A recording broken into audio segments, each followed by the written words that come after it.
Hello everyone, my name is Daphne Iking aka Pons. And I am Cheryl Ibusawans, aka Fluff.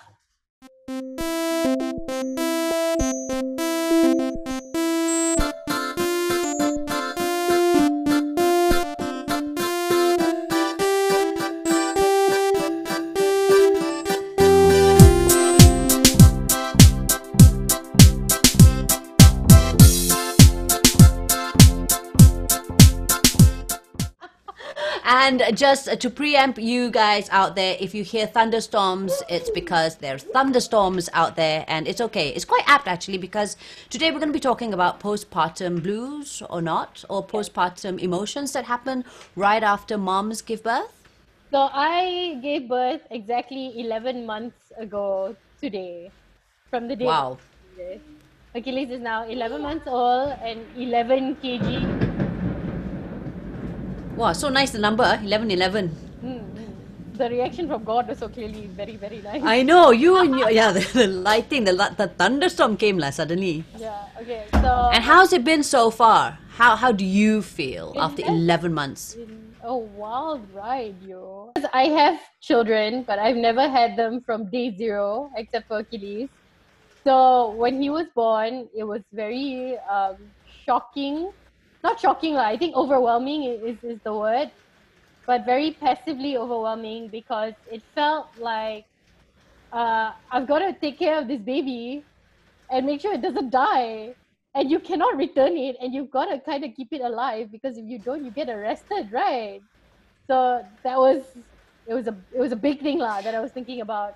But I was also trying not to be overly like a helicopter mom. I want to be one of those mothers that is just overly conscious about everything because he's gonna grow anyway, and he's got to go through some things like fall down or whatever.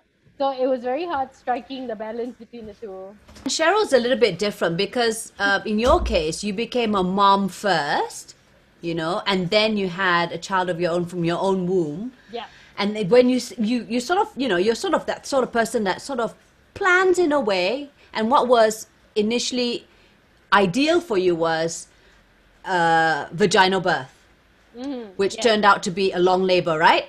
I was Yeah, actually supposed to man. be due in the middle of October. Achilles, I went into labor on the 2nd of October, and I was in labor for 14 hours, and then I had to go through an emergency C-sec because Achilles' heart rate was dropping and I was not fully dilated. When they cut me up, when they cut me out, cut him out of me, cut me up, we realized Boy, they did cut you up. they sliced me open is the term I like to use. So when they sliced me, Big cow. Yes. we realized that I couldn't have gone through a vaginal birth anyway because Achilles was too long. And he was too long for my Wow. body. He's a regular sized baby, but too long for me. So when they cut me open, they're like, oh, no wonder Is that you even normal? My God. couldn't, yeah, no Oh, wonder you couldn't have a vaginal birth. It's because he was actually too long. The change of plans okay. definitely affected me a lot because I'm a Right. producer, as I've mentioned before. I like things going according to plan, but clearly Achilles has his own agenda, which seems to be the dynamic of our relationship. I'll be like, I want to do this, and Achilles is like, no, I'll do whatever I want. I don't care. It was it really affected me the fact that I had to be C-sec. I had to have an emergency C-sec because I don't like uh, operations. I have a very low pain threshold, and even though the C-sec was perpetually painless because I was doped up on morphine and oxygen, and I also had an epidural. The aftercare or the postpartum care of a C-sec is a lot more painful, I hear, than a vaginal birth because you've got stitches and because they are essentially slicing you open and then stitching you up, and then you've got all this like postpartum stuff going on inside, but you also have to take care of the external wound. So it was a lot. It was a lot the first few days. It was so much pain. It was so much blood. And, at the same time, you're a new mom. You're trying to learn how to breastfeed your baby. The baby's waking up every 2 hours. And it was a lot. It was just so much. And this was even with like a confinement lady. So that's what happens when you have an emergency C-sec. Everything just kind of goes to shit. Okay? So yeah, but you choose to get sliced open. And how was that? Well, I didn't really have a choice because my first baby was an elective cesarean. It was a surgery that I chose, thinking that it would be my easy way out, and because she was my first. But after that, the second one, we tried VBAC or vaginal birth after cesarean. We couldn't do that. Third one was automatically Caesar. I thought I was done. So the fourth one was automatically, the doctor said, we're going to be slicing you up at this and this date, earlier than expected, and all went well. So yes, I was, in a sense, prepared because I've gone through it like 3 times already. But at the same time, like, no matter how prepared you are, that you know exactly what time you're going in, what the procedure is going to be, but it still is different at every surgery, right? So for me, because I think I was just mentally affected only because, one, it was an expected blessing, and two, it was during the bloody friggin' MCO. And at that point, a week just before we were about to deliver, there was still talks about my husband not being able to go into the OT because of the whole COVID thing, and we were prepared to pay a little bit extra for all the hospital staff to be in their PPEs and stuff like that. We were, because I wanted my husband to be there. Yeah, so that was that, and but luckily the hospital policy changed, and they said, okay, as long as he does the COVID test 3 days before you go into surgery and he's all okay, then we can proceed. So that was a big relief. But yeah, coming back, we had no helper, and it was during MCO, so I actually had to leave our young kids at home while he had to travel back and forth. And of course, naturally, I'm in pain, but I miss my husband, but I'm kasihan my anak at the same time. Like, are they going to be okay without us there? You know, so that was also putting a toll on me mentally, and also because, yeah, during the MCO, I was like, I had no income for the next for that past 3 months, so that was really, you know, it was emotionally putting a toll on me, physically, mentally, and emotionally. So it was not the greatest feeling receiving Elon, even though he's such a blessing, but damn, girl, postpartum blues is real, and they say that it's not, but it is. And whether I really did have the blues or not, but I definitely felt the stress and the pressure. Postpartum depression or postpartum blues is, I think, very difficult to. I don't know if it's difficult to diagnose because I am clearly not a medical practitioner, but I would Right. assume it is actually kind of hard to spot in a way, unless it's really extreme. Because if you read up about postpartum depression, it shows you all these symptoms, but they Correct. are like very subjective symptoms. Like they say things like the inability to perform daily tasks. Yeah. So that's varying because I could be functionally doing the things I need to do, but at the same time feel like crap. You know what I mean? And I could be feeling, feeling horrible and thinking about, killing myself or killing my baby, but at the same time still like doing stuff for the baby or going to work or whatever. So you never know. And how many women have been told that they're just being emotional, even without being pregnant? And then when you get pregnant, they tell you, oh, this is normal because your hormones are still trying to get back to normal. That's why you're a little bit extreme. You're just feeling a little bit emotional. It will pass. So you don't really feel like you need to deal with it or handle it, right? Or you think it's normal because memanglah penat. Because you're right, one of the symptoms that they have is extreme fatigue or exhaustion or irritable. You're irritated lah, basically.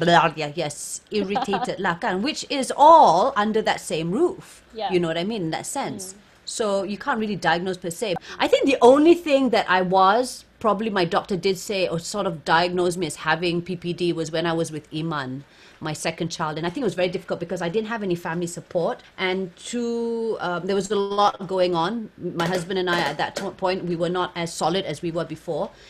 And I actually threw Iman with the intention of hurting her with like I really wanted to like diam lah, you know. She was so colicky and I diam lah, dah cukup, you know. And I was going really bonkers and mad. So that was probably an indication that I was suffering a bit. But again, like you said, it wasn't It was more, is it just me not being able to manage my anger or my emotions? Yeah, when you're a naturally dynamic person, or you're a naturally, uh, I guess, yeah lah, passionate person with your temper, like I am, it's even I hard. don't believe, don't bluff. It's even My, harder my to fluff doesn't discipline. bluff. Yes, I am quite temperamental. Oh, I used to be like, now I'm just tired, so I have no time to be angry at things anymore.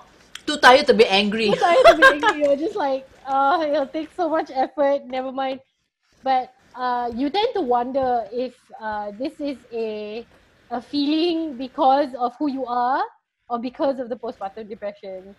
I felt in the earlier days, when Achilles was not as communicative as he is now, when he was crying and everything, it was obviously clear he was either hungry or dirty. But it was also times when you would have to wait for the milk, because I pump, right? So you have to warm up the milk. Then you'll have to wait for the milk. So when you have to wait for the milk, and he's crying, you get very agitated, and you just like want him to keep quiet, and you feel, or I felt, a lot of anger lah. It was irrational, and I knew it was irrational, but I felt it anyway. But I didn't know if it was depression coming on, or if it was just because I was just generally not into crying babies. It's interesting how you say, why aren't you communicating? Because babies can only communicate by crying. That's how they communicate, exactly. I think even with a strong family support, which I have in a way, my in-laws are always here, and they're always ready to take my children if I need them to take my children. My So mother is lucky. my mother is slightly different. She will entertain my children, but she is also a form of stress, because she will come and tell us everything that we're doing wrong with the kid. Like, you're not changing his diaper fast enough. When he cries, you should immediately feed him. Why do you let him like sit on the grass? Why do you let him like put his fingers in his mouth? Why do you keep his hair long? So that's another form of stress, right? But she's also like supportive in her own way lah, I guess. Okay. So there is family support, but at the same time there's also all of this other stuff that goes on, right? And I tend to think about that in a very in-depth manner, where sometimes my husband's like, you need to not think so much about it, because it really actually doesn't matter. But to me it matters. But does it actually really matter, or is it just all these like hormones and emotions manifesting it to matter? Has it sort of, now that your son is 11 months old, has it sort of festered down, or are you able to sort of manage your emotions better, or because he is able to communicate better? How is it now? How is it now? I mean, I'm curious. I was very ready to feel the postpartum blues, because I had a very bad pregnancy. And throughout my Right. pregnancy, I was irritable, I was very angry, I was very short tempered, more so than usual. And I was just not having it lah. I was having a bad time. Like, everything hurt. I was heavy. I was like fat. I felt really fat. I felt really uncomfortable and upset. So I sort of saw indications that I might get a case of postpartum blues. There were times where I guess I would call them episodes lah, or moments when I would feel really really bad, but I would immediately like check myself or take a step back, and I'm like, oh, maybe this is it, and maybe this is coming. So I would do something to immediately try to feel better. So I would maybe like give the baby off to someone else to take care for a while, and then take some time to myself, or I would make plans to go out with my friends, or talk to somebody, not necessarily about the baby, but about anything else but the baby, because sometimes that's all you need, really.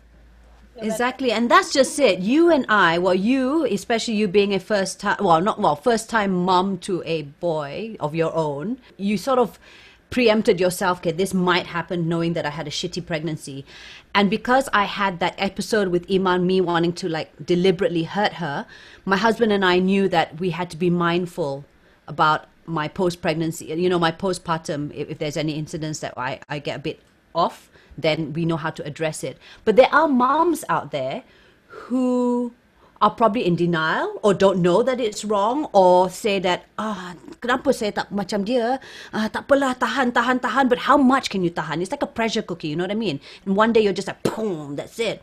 Especially if you don't have the support. You and I both have amazing husbands. Okay, have to like kudos lah.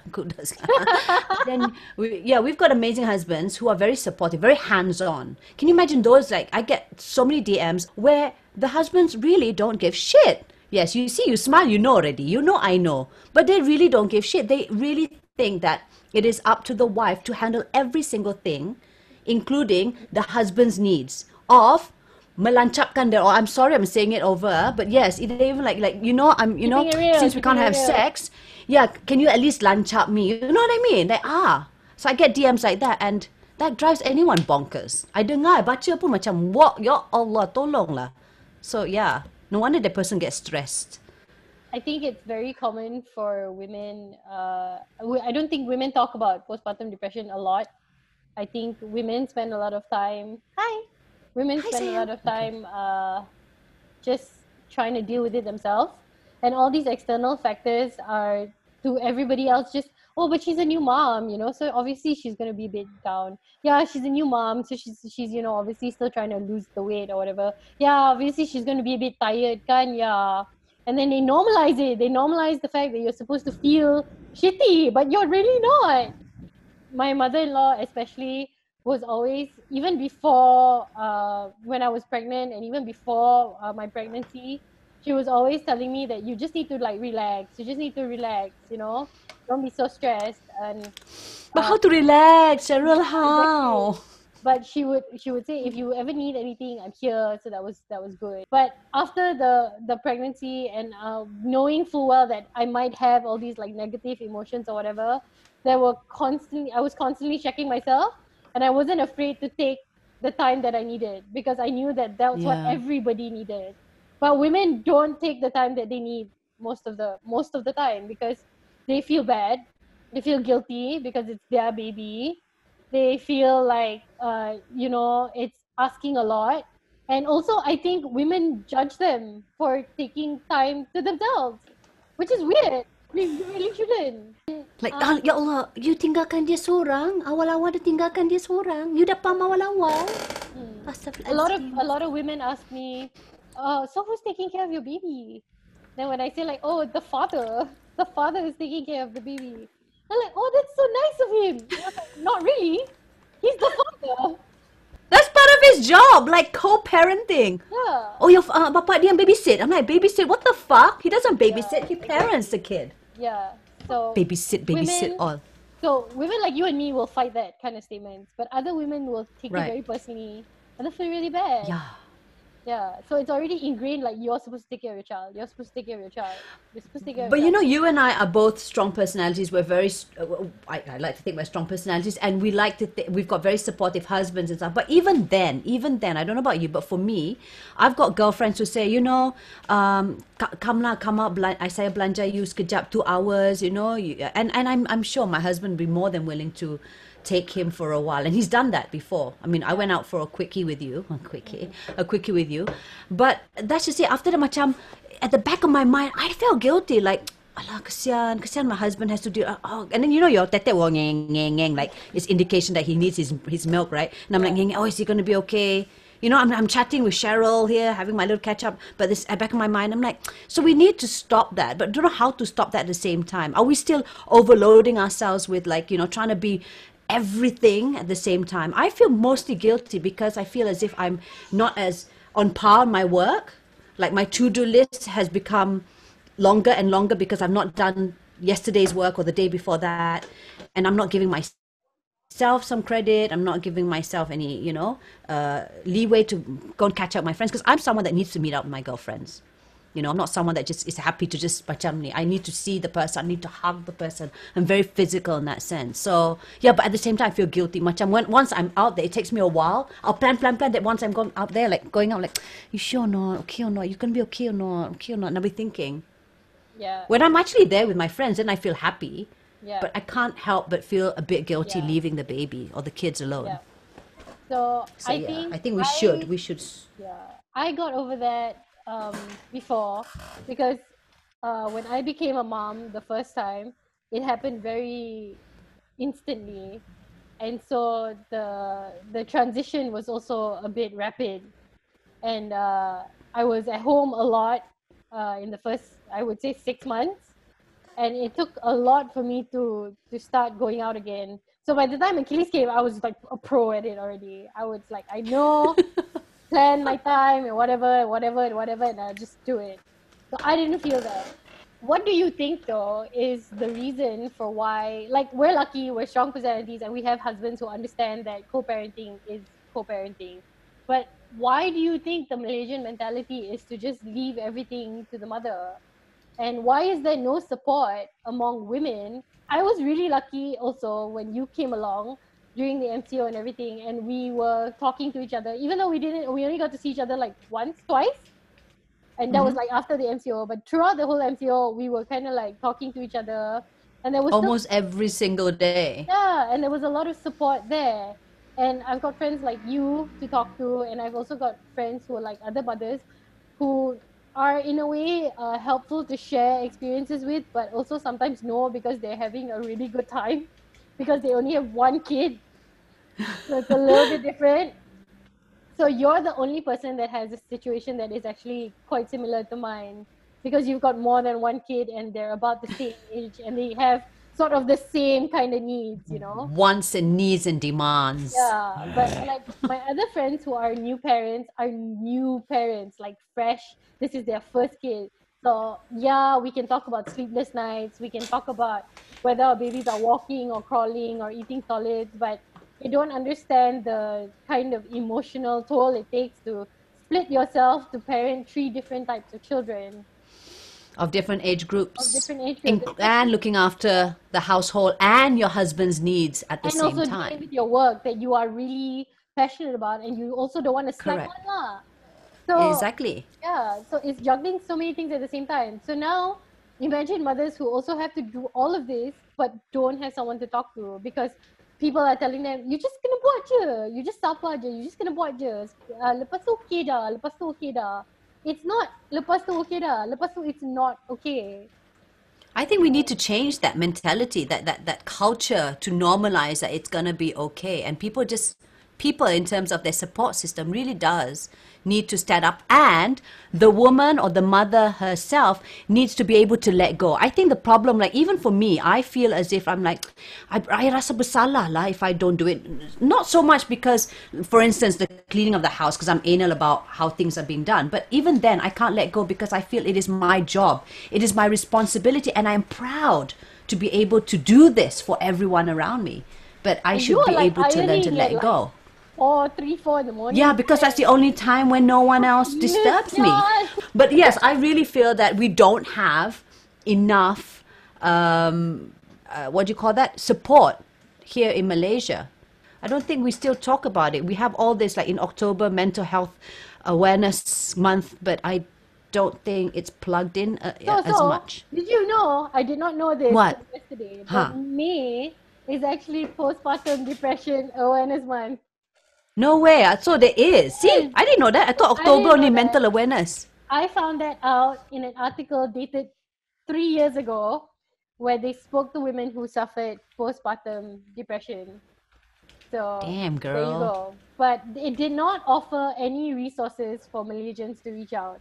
So there is at the moment no specific resource for women to go to speak to anybody about postpartum depression, unless you can afford private therapy, or if you want to go to a government hospital for therapy, which is still not specific to postpartum depression. There is really no like out there resource for you to talk to. And You know, the closest that I found was Befrienders, which is basically a line for those who feel suicidal. yeah, And that's not even close no. to helping postpartum moms out there specifically. You know what I mean? So, So if that's you're- something that we need to think about. Yeah. definitely. So if you're a postpartum mother, this is our swapping notes PSA to you. Please Yep. reach out to your friends, to your people, to whoever. I would like to say reach out to us, but that might be fruitless because clearly we've got a lot on our plate already. Hi. You want to say hi, Auntie Hi, Daphne? sayang. And I think for those who are being reached out, At the end of the day, sometimes we just want to be listened. We don't want your advice. I mean, mothers who are unloading to another person, for instance.